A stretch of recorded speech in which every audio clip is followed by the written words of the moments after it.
So today we're tying up the Hookup Gurgler. It rides hook point up.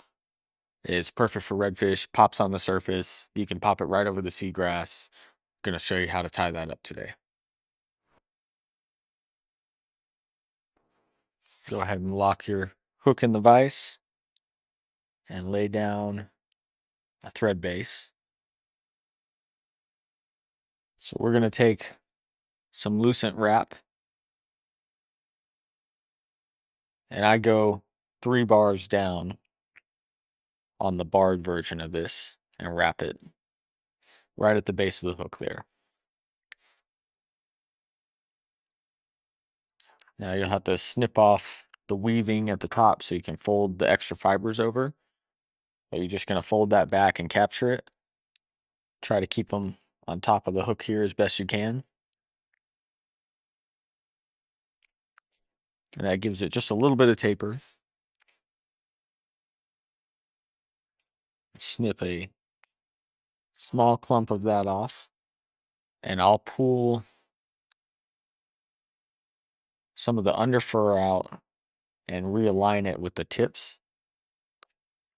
And snip off some of that fuzz.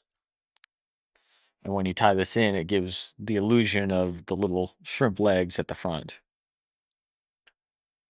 I tie it in just about where that material you folded over from the lucent wrap ends. And now we're going to take a strand of 50-pound Power Pro.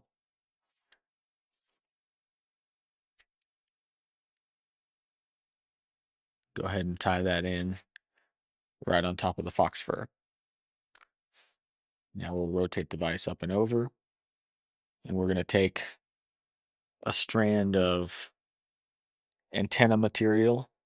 This is like a nylon beading material. You use it, they put beads on it to make bracelets and stuff. Super strong.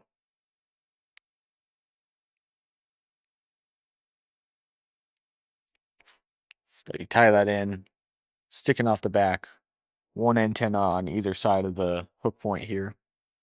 And now we're going to take the large size of Chocolate's Game Changer chenille and tie that in. And then on top of that, we're going to take the small size of his Game Changer chenille. In this case, it's going to be purple to match the foam body we have. And now what I do is I line those up and then I spin it together. And you just kind of pick it out a little bit, use a brush. And we're just going to do one wrap over and then another one. And we're going to lock that off right at the front here.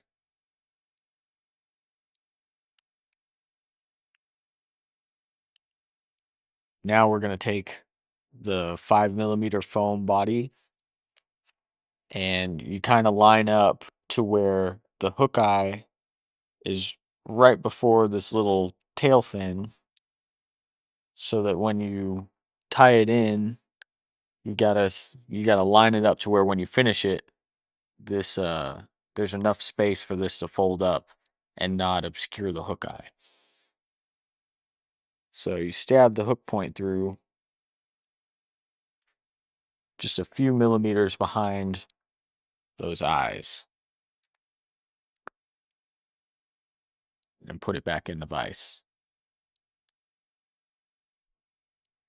So before we tie it in, we're going to take a little E6000 and snip off a little material on top right here. Just put a little dollop of the E6000 right under where we're tying this first foam piece in. And now you're going to wrap over and capture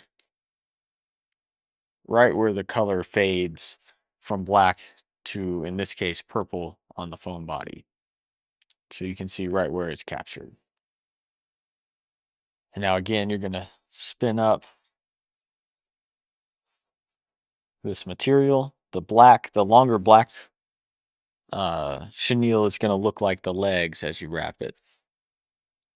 So bring that up and over the body and cinch it down in. And then you're going to fold the body up and you'll do 3 or 4 wraps underneath right here. 3. We'll probably stick with 4.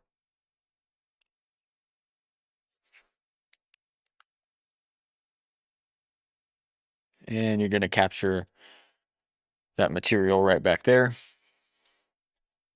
And now you're going to snip just the black chenille out.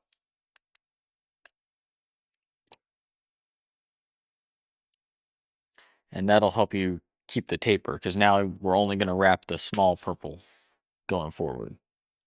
But before we do that, we're going to flip it back over. We're adding 2, probably 3.5 to 4 millimeter brass or stainless steel beads onto the 50-pound Power Pro that we tied on the underside. Now you're bending that over, giving it a little bit of space so it can dangle down below the fly when we flip it back over. Fold it back on itself and wrap back up. Now we'll flip that back over. Trim some of that material that's underneath the foam body.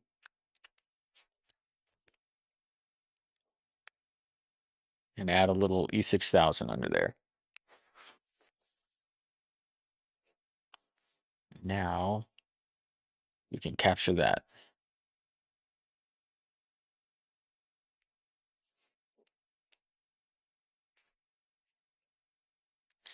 And again, we're going to wrap up and over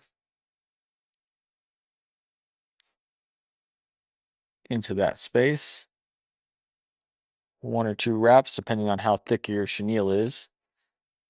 And now that we don't have 2 chenilles being wrapped together, we'll have to do more wraps going back. But we'll do probably 9 or 10 wraps going back here. And you want to leave yourself probably 5 millimeters, 4 or 5 millimeters behind the hook eye to finish the fly off without crowding into the hook eye. So again, capture your material, wrap back over it, try to clean up all these little fibers.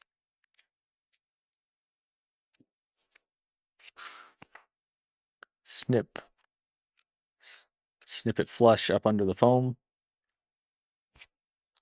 Put a little E6000. And then we're going to fold it over.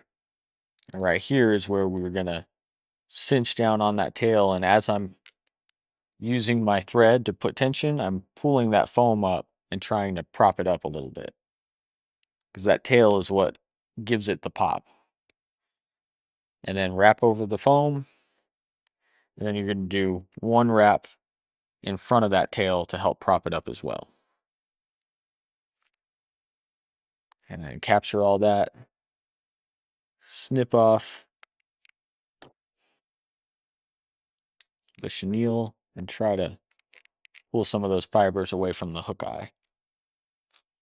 And then whip finish.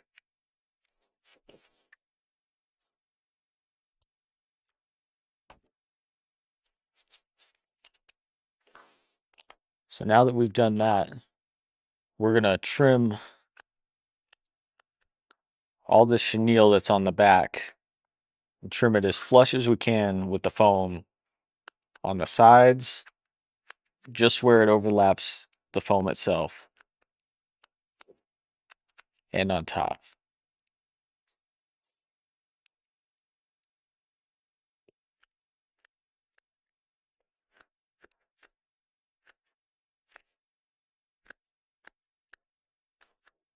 Now, once you've done that, I try to leave as much of the black chenille long as I can to look like the little legs of the shrimp. But I'll trim the back up at an angle towards the front of the fly.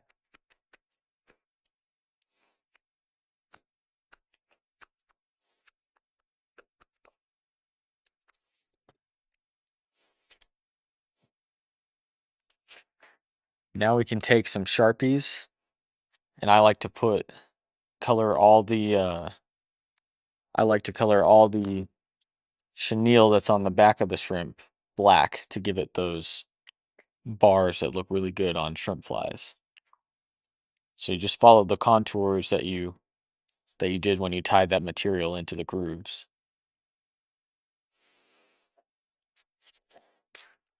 And for this purple one, I'm going to add a little purple to the lucent wrap just to make it pop a little bit more.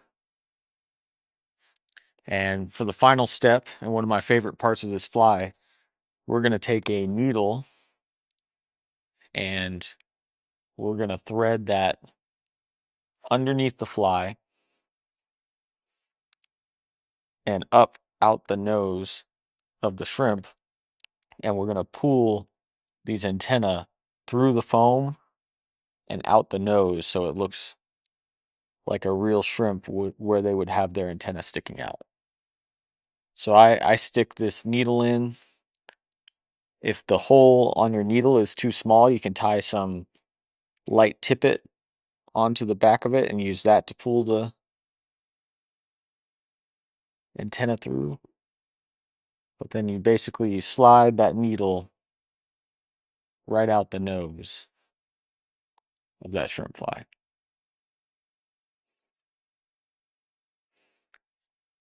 And then you put the antenna through the eye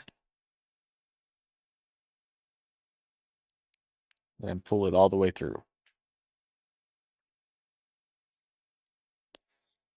So now you can see this antenna hasn't been pulled through and it dangles down underneath. The other one comes right out the nose of the shrimp.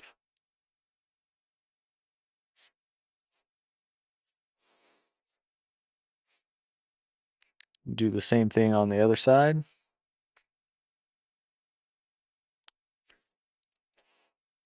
And I'm using a pair of jewelry pliers to help me pull them through.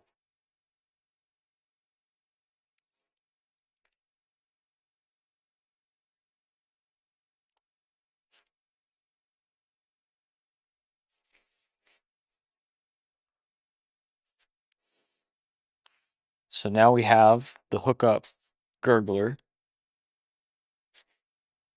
It's got the beads kind of hidden in the belly, but that flips it over without adding a ton of extra weight.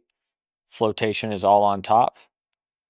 And the only thing we have left to do is use some E6000 to coat the top and up under the tail and up on top here, and basically cover the foam with it to give it some extra durability.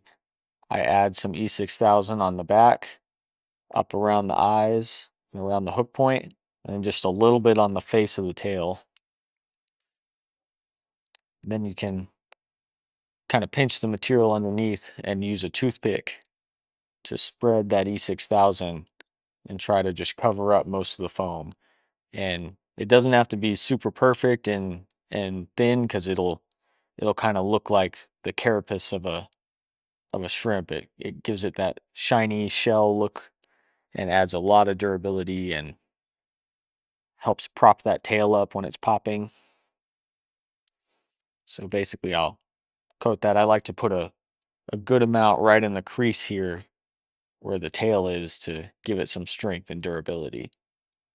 And I'll also stick it right into the eye of the hook and twist it around a little bit to help get some of that material out of the hook eye. It's hard to keep the eye clean, but you can always go back with a lighter and a needle or something like that to clean out the hook eye. But once you've got it kind of covered up, that'll dry pretty quick. And then your fly is ready to fish.